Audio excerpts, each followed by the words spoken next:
Hey Naturals, what's up? It's your favorite American English teacher, Gabby, here with a Go Natural English lesson to help you to stop translating everything from English into your native language in your head, in your mind, in your brain, in your noggin, and to start thinking only in English. It is possible, believe me. No matter what level you're at right now, it's possible to think in English. And I'm going to show you how. I'm going to give you 9 tips that will help you on your journey to thinking just like a native English speaker. So if this is interesting to you, then keep watching. So first of all, what's the problem with translating everything into your native language before you come up with a response in English? Well, if you're in a conversation or some situation where you need to really process information quickly and be able to respond rapidly in an appropriate, timely manner, then you really don't have time to translate. Even if you're super smart, which I know you are, and you're really good at English, which I know you are, it still takes time to process all the information you're getting in English into your native language, and then think in your native language, okay, what am I going to say? How am I going to respond? And then translate that back into English. It's a lot of work for your brain to do, and no matter how awesomely intelligent you are, it's gonna take too long in a native speed, kind of fast back and forth conversation. So if you are in a social situation, if you're in a meeting at work, if you are at a presentation and you want to ask questions, you really need to be able to think in English. So the problem started with the way that we learn foreign languages. This happened to me when I was learning Spanish in the classroom. How did we learn? We learned through translating. With Spanish, I learned that 1 is uno and 2 is dos.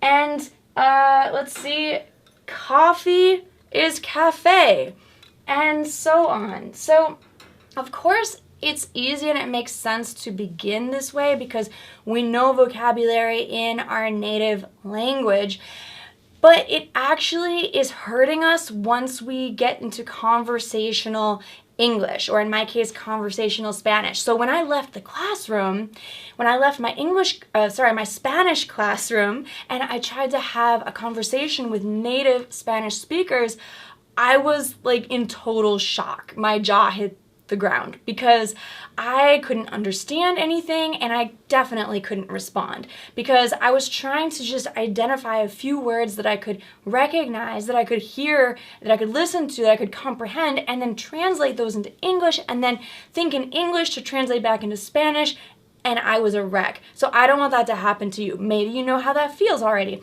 Let me give you some suggestions to get you started thinking in English. First, let's start small. Understanding everything in English and being able to respond in English is like a big meal. That's a lot of vocabulary or a lot of food to digest, right? So let's start by taking small bites and digest thoroughly. So start by doing small daily activities in English. So for example, every day I take my dog for a walk, or sometimes we go for a run. So sometimes I talk to him, usually in English, but sometimes, just to really confuse him, I talk to him in Spanish. And instead of saying, come, let's go, I'll say, ven, vámonos, right? So you could do this in English. Maybe if you have a pet, or if you don't have a pet, there's other ways too. I bet you have a phone. If you have a smartphone, you could set that in English so that every time you open up your phone, there's English vocabulary for you to work with. This is an example of an everyday activity, probably multiple times a day you're looking at your phone, that you could do in English. And maybe there's other things that you can think of too. So what are some other suggestions of small daily activities that you could do in English? Comment. Let me know what you think. Okay, next, listen to more English. This doesn't even have to take up more of your time. You can give yourself an immersive experience in English no matter where you are. Open up your laptop or your smartphone and download some podcasts in English, or listen to internet radio, or put on a video on YouTube or on Netflix in English and play it in the background while you're doing other work that doesn't require intense focus. I love doing this when I'm just doing housework or like organizing stuff around my room or my office or whatever. I will listen to music in other languages because I love learning the lyrics to songs in Spanish or in Portuguese or in other languages that I want to learn. So most recently I was listening in Spanish to the song called Llorarás, which is a famous salsa song. I highly recommend it if you'd like to get into salsa.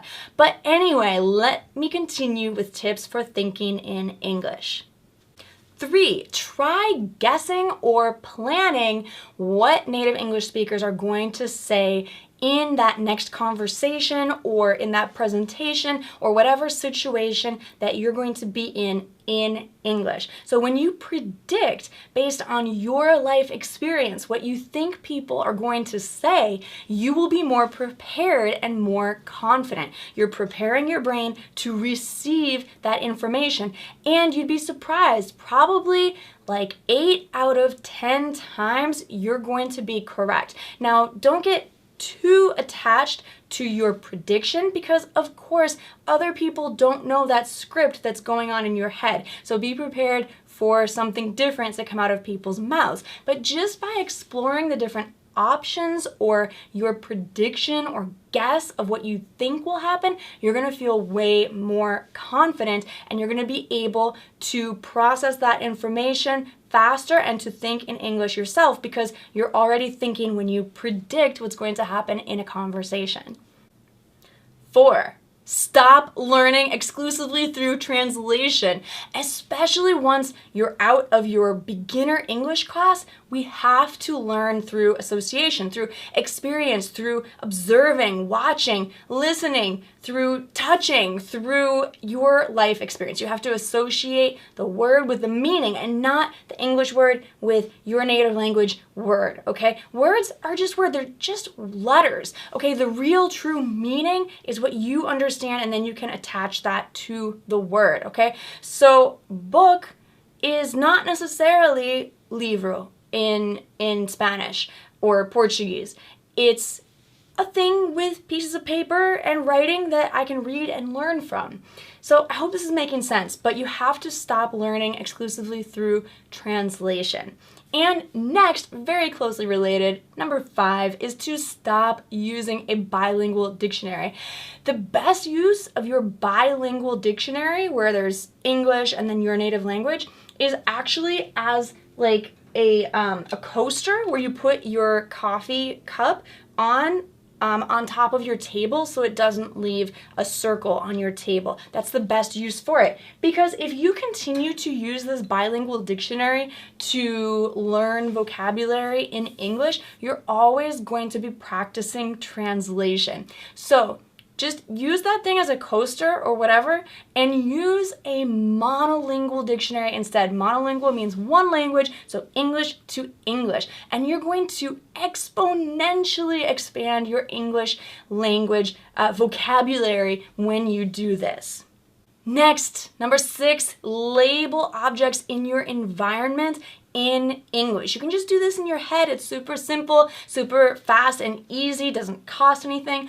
Or you could actually write the words on paper and tape those labels right to the objects or use sticky notes or something. And for example, if I see a book and I'm learning Spanish, then I would write on my sticky note libro, and I think I said livro before, but that's actually Portuguese. I get confused between Spanish and Portuguese. I will tell you honestly, it is not always easy to learn both at the same time.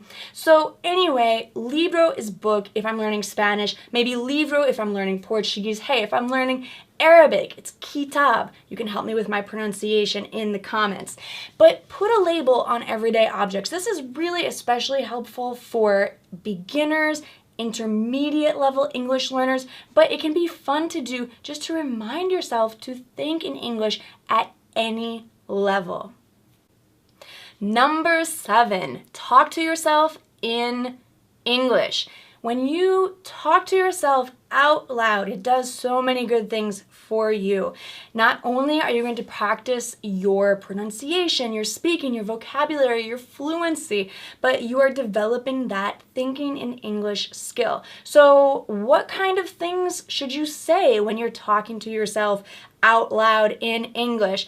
And when should you do this? Well, first of all, I would suggest doing this perhaps in the privacy of your own home, maybe not around your coworkers or people that might think you've gone crazy.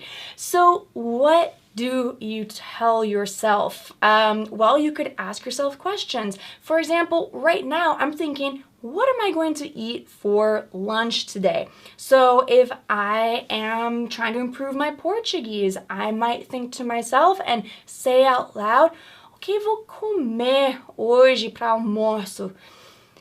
Yeah, I think that's right. If it's not, you can tell me in the comments. But it's okay if you make a mistake talking out loud to yourself. If your grammar's not perfect, if your pronunciation is not perfect, it's okay, because the point is not to be perfect. The point is for you to develop that habit of thinking and speaking the language. So it's totally okay. Just make a mental note of what you're not sure about. If you are not sure if you're supposed to use like the article the or whatever it is you're not sure about, and then you could ask someone, just like I asked you in the comments. You could ask your native speaker friend, your teacher, or do some research online.